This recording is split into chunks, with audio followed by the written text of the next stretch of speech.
Canned carrot.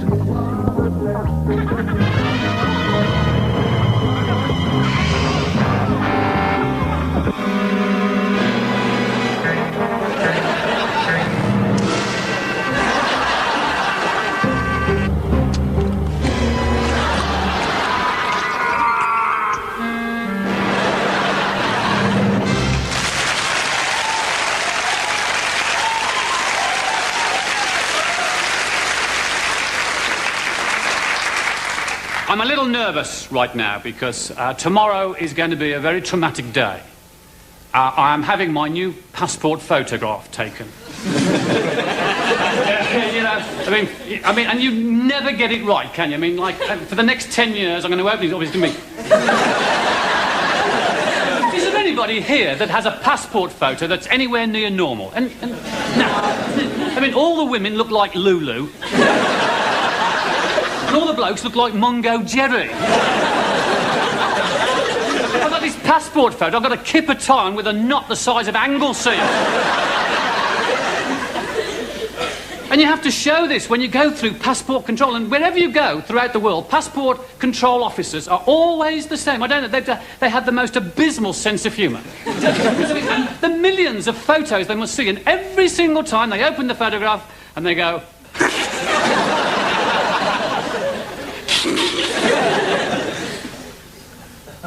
It is my contention that airports are more traumatic than flying. Right? Because when you get through passport control, what is the next port of call you go to? The conveyor belt with your luggage, if you're lucky. This is getting like Dunkirk now.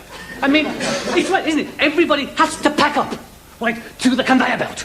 Right there, because they've got to get their luggage first. They've got to get... No, you can't get in. No, get out. This is my space. This is my space. This is my... Get out, get out. And have you ever seen a baggage handler? You look for them, don't you? You look for in that big square hole with all the dangly bits coming down. You try and spot a baggage handler. They're like the Yeti. They must exist. I mean, you know, you've seen their footprints in your luggage. And why is it that the biggest piece of luggage on the conveyor belt always belongs to some 95-year-old biddy in a wheelchair? Is there anybody else? No. I'm trying to get my own bloody luggage. What's the matter? The last time I stuck her on the conveyor belt, you know. But for me, the most traumatic experience in an airport is to have to go through customs. Isn't that traumatic? I mean, don't you feel guilty? You're as clean as a whistle, but all you can think about is Midnight Express. Because you can never remember how much you can take through. Is it 8 litres of still water or 4? And it changes all over the world wherever you go. I mean, the Middle East, you can't take any alcohol in whatsoever. And Mexico, you can't take avocados in. It's illegal to take avocados into Mexico. Like, I mean, you try putting one of them in a condom and swallowing it.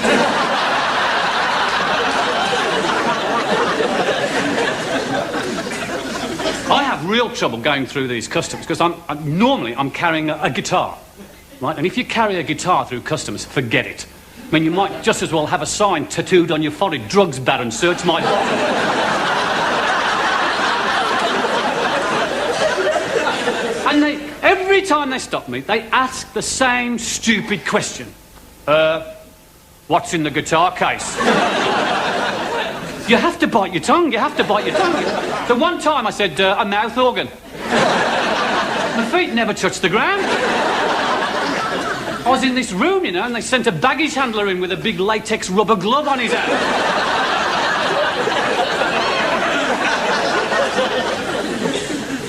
But Birmingham Airport is the worst. I have to say that. If ever you go through the customs at Birmingham, they are red hot. Don't try anything.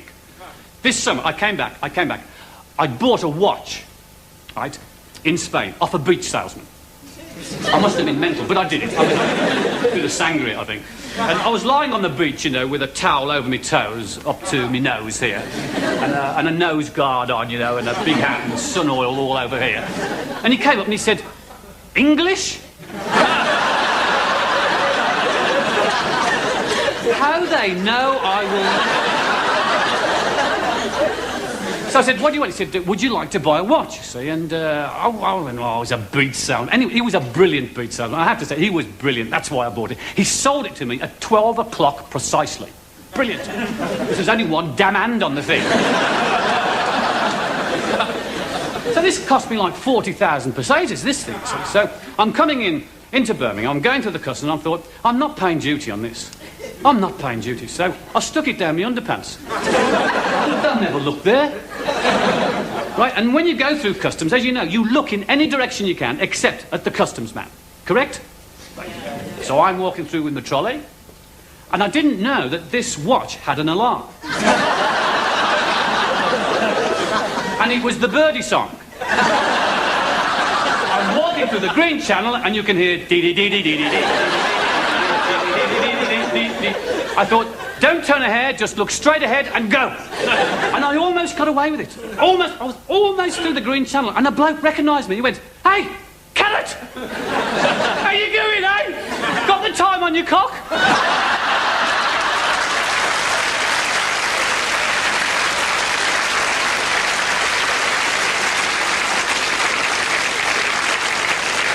What I'm trying to say is... Yes. What I'm trying to say, John, is... I love you. Eternal triangle, 30, take 2. Action. What I'm trying to say is... Yes. What I'm trying to say is... 30, take 3. Action. What I'm trying to say is... Sorry. 30, take 4. Action. What I'm trying to say is... Yes. What I'm trying to say, John, is... I love you.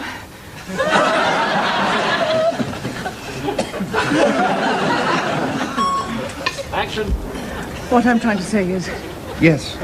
What I'm trying to say, John, is... I love you.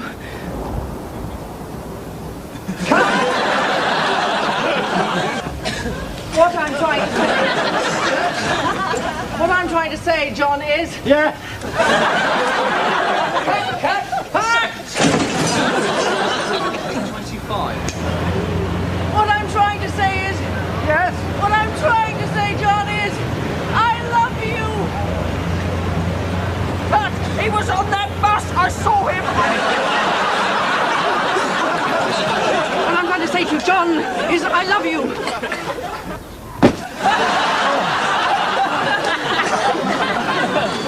Can't you do something? What I'm trying to say, John, is... I love you.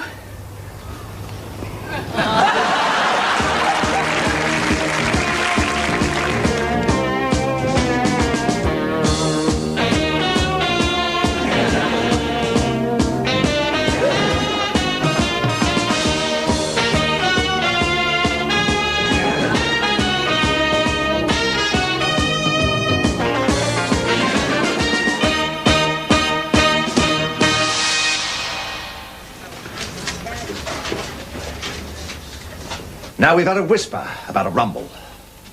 Whisper about a sparkler's black. Hadn't gone. Savvy? Sorry, sir? Known faces were shooters. Blagging sparklers. Making sparklers, eh? Bastards. Now the rumble came from my grass. He was a drinker in the Elephant. Excuse me, sir. You say that your grass is rumbling. Singing like a dicky bird. Where does the elephant come into that? Faces in the blagger from the Elephant. And you got your rumbling grass from the elephant as well, sir? That's right. Any whispers from your grass, Briggs? No, sir. Louis? Any rumbles from the Elephant? My elephant? Not lately, sir, no. Now, let's take the sparklers. Dave. All heads up. Read anything about rumbling elephants in the police handbook? He's going down. Just keep nodding. Maybe we can persuade him to call a vet. Louis, are you receiving me? Sorry, sir. Right now, I want you in the Elephant tomorrow morning. Sparrows. To pick up the chummies with the sparklers. Got it? You can depend on us, sir. No problem.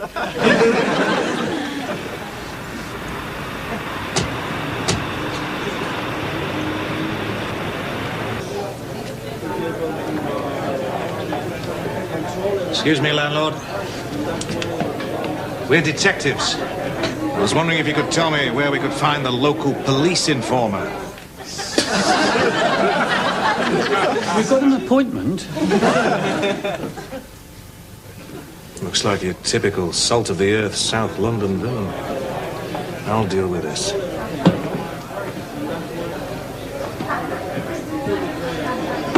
What's me old cock sparrow, me old China? I was there indoors then. How's the old trouble and strife?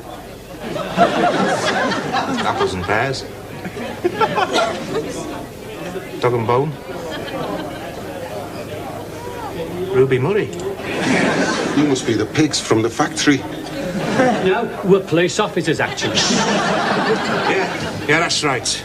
We're pigs. And we've come for a rabbit about the rumble in the elephant. Well, you'll get no rabbit from me until you give me a monkey. I'm not saying a dicky bird until you give me a monkey. Oh.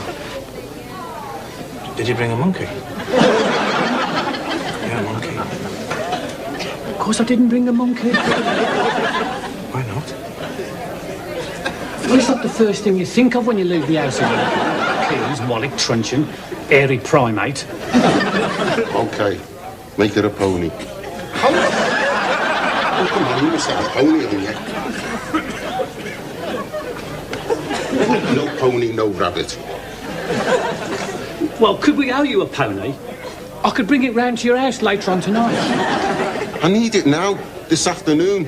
Whatever for? Because I want to put it on a dog at Catford. For Mr. Briggs or Mr. Lewis? No, but I'll get it. I'll get soup.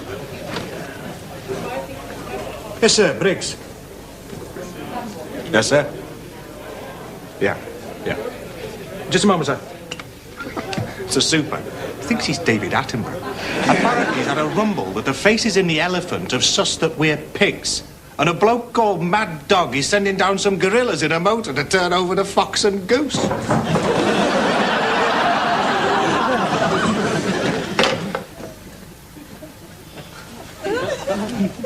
They close early round here, don't they? One for the road? Yeah, why not? Have you got any real ale? No. Oh, I'll have a Campari then. What a bag of pork scratchings. Oh, great. Company. Fancy getting a glass, lads?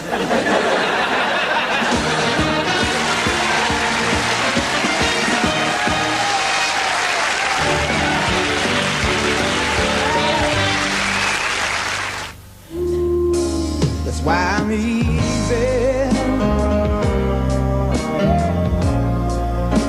I'm easy like Sunday morning. That's why I'm easy.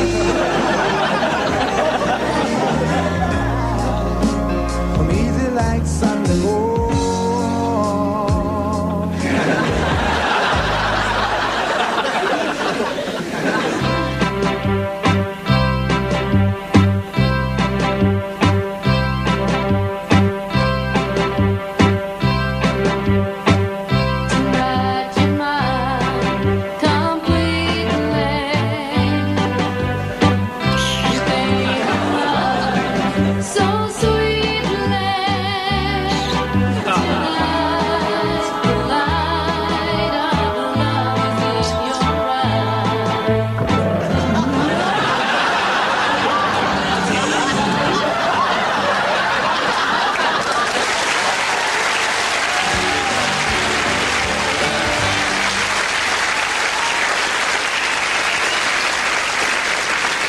Childbirth. What does a man know about childbirth? Nothing. But he's got to be there at the birth.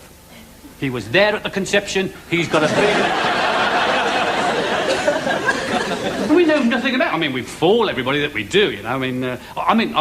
I went to one. I mean, my wife, the first one. I went. I was useless. I mean, I just fainted out. I missed everything. I woke up just in time to see the afterbirth coming out.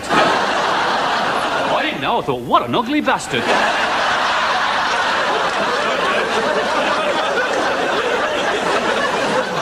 And all the people in the delivery room are going, he's just like his father.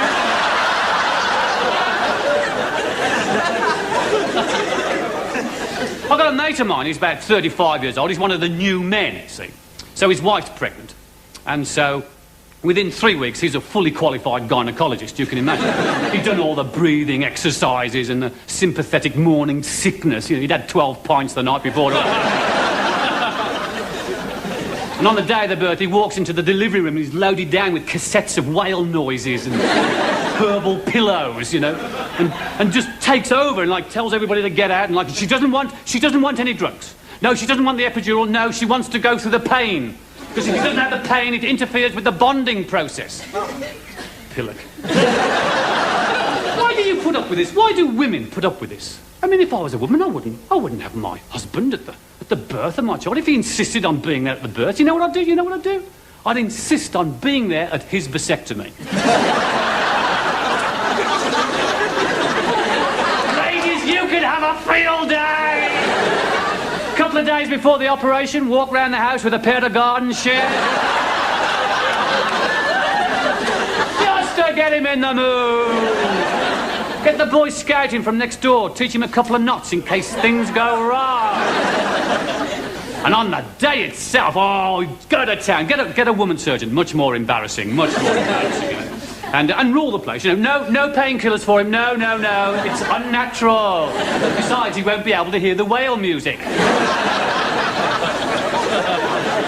When they're about to start the operation, you can shout useful things out like, scalpel! Mallet! Chainsaw! And the thing is, when he wakes up, that's the best time. When he wakes up, just be sitting by the side of his bed with a couple of pickled onions in your hand. And say, I told you to go private.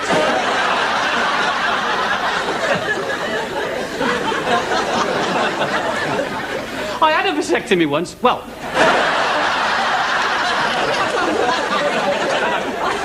What I meant to say is, like, I went to have a vasectomy once. I chickened out, to be fair. I mean, I decided to have one, and I didn't tell the missus it was going to be a surprise. And I actually booked in, and I was in the clinic, and I chickened out. It was basically the pre-op routine that scared me to death, because I was sitting there, and the nurse came in, and I don't know whether you know, but when you have this operation, you have to have, you know, your groin shaved. And I didn't know, I mean, I was totally naive about this. And she came in and she said, right, Mr. Carrott, time for a shave. How considerate. So she led me into this room, you see, and there was this chair in the room, and it was like a dentist chair. And she sat me in and put me legs in stirrups. It's a bloody funny shave, isn't it? So I sat there like this, you know. She said, no, hang on, Mr. Carrott. She said, I'll be away a couple of minutes. I'm just going to get the willy barber. The willy barber? And it suddenly struck me what would happen, you know. And sure enough, 2 minutes later, this matron burst into the room. She's like 14 stone, you know. This real evil glint in her eye. I thought, I've seen you at Nuremberg. And I went through the most degrading experience of my life. I mean, first of all, she pulled my trousers down. And you know what she did? She went... I thought, well, back at passport control, eh? Then she put these big latex rubber gloves on. I said, did you ever work at an airport? And then she put a face mask on, a face mask. I thought, what the hell's going on, you know? And then she grabbed me like this. I'm not radioactive, you know. I haven't got anthrax. So she starts soaping around, you know. Then she gets out this 10-inch cutthroat razor. I have never been so still in awe. I was motionless. And it's easier said than done, that, you know, because, like, while she's shaving away there, my groin was trying to go...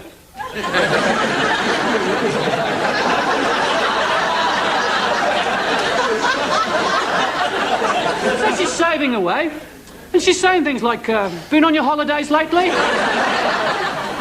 Cold for the time of year, isn't it? Well, it's a bloody barber's shop, this. And I looked round the room, and sure enough, there was all these photos on the wall.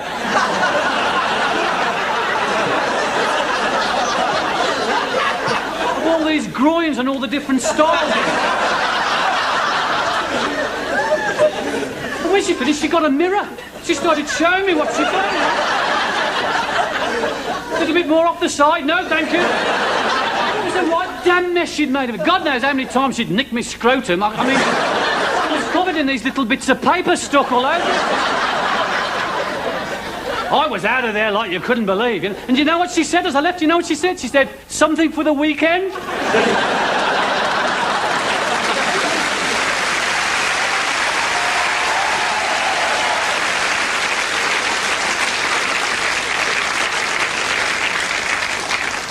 Back by 9 tomorrow night, or we charge an extra day's rental.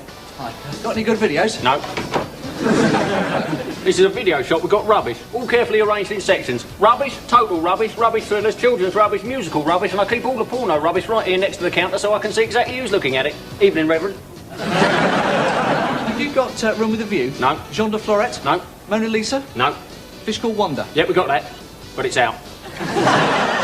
You'll enjoy this. It's a searing, emotional indictment of the standards and values of contemporary society.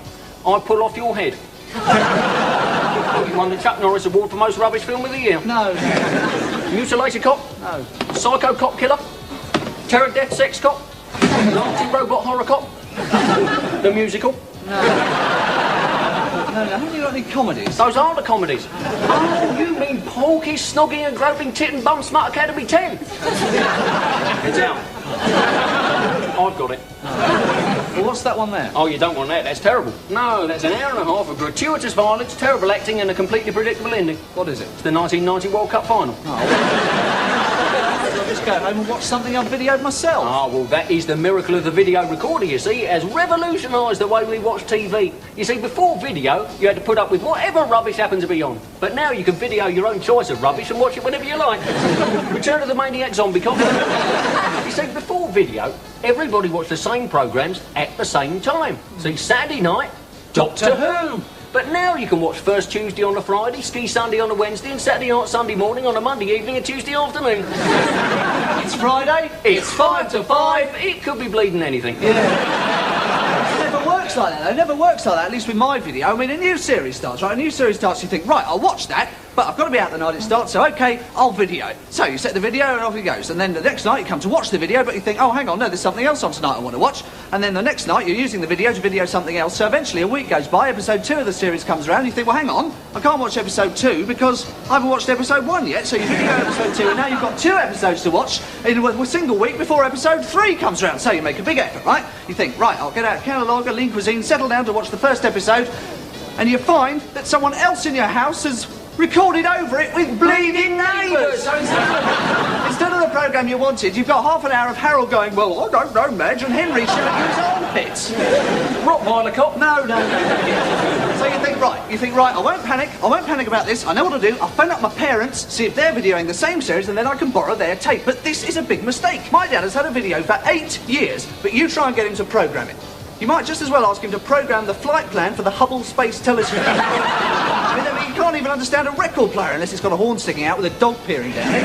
Alison has anthrax. I mean, he's absolutely hopeless with anything electrical. I reckon as a kid he probably knackered himself trying to blow his Scalextric cars round with a straw. And then he gets techno fear off a pencil sharpener. Postman Pat and his rabid cat. Now by this time, we're round to episode 4 of the series, right? So you set the video again, you go out for the evening, you come back later that night and you find that there was an extended 9 o'clock news. That's right. So you haven't got the last 10 minutes of the programme that you wanted, but you have got a full rundown of football results in the Beezer Holmes League and 5 minutes of Suzanne Charlton standing in front of a satellite picture of some sodding clouds.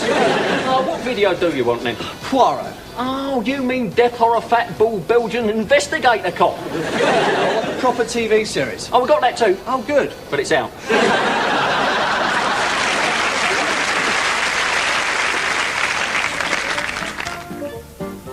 Baking a birthday cake is simple. All you need is a pretty penny and a mixing bowl. 2 pounds of flour, 6 eggs, half a pound of butter, a pound of currants, marzipan, and a bottle of brandy.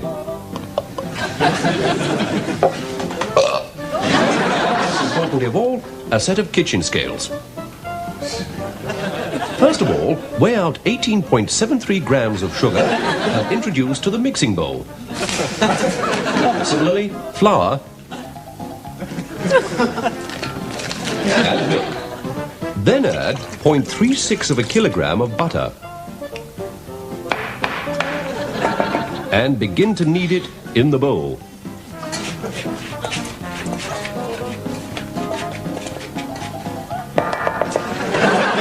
Your mixture should now have the consistency of a smooth paste.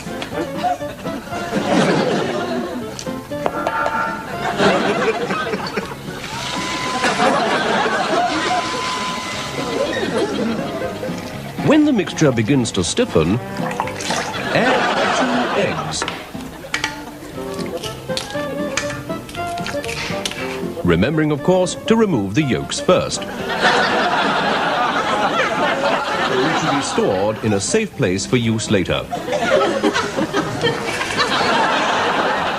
Before we proceed, your mixture should now be light, smooth, and fluffy. Is it? Really?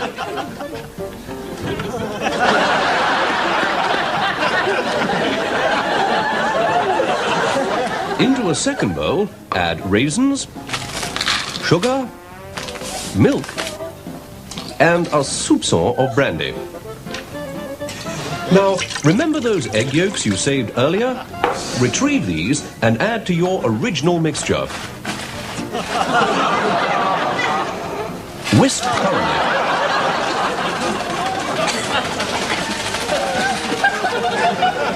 Before baking, have you poured the mixture into a large cake tin?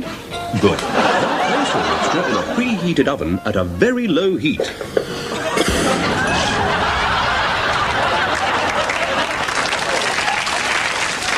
Once cooked, remove the cake from the oven.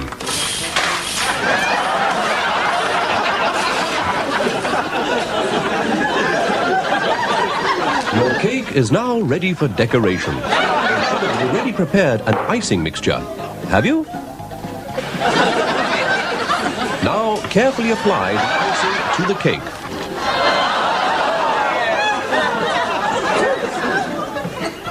Well done, you.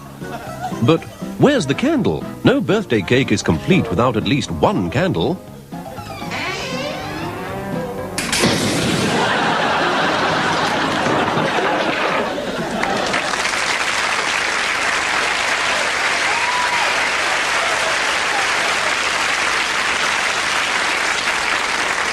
Well, that's the end of the first show, and I think every good comedy show should finish on a song, and who better to sing it than moi?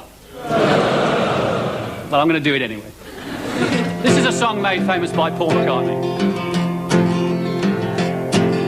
Blackbird singing in the dead of night.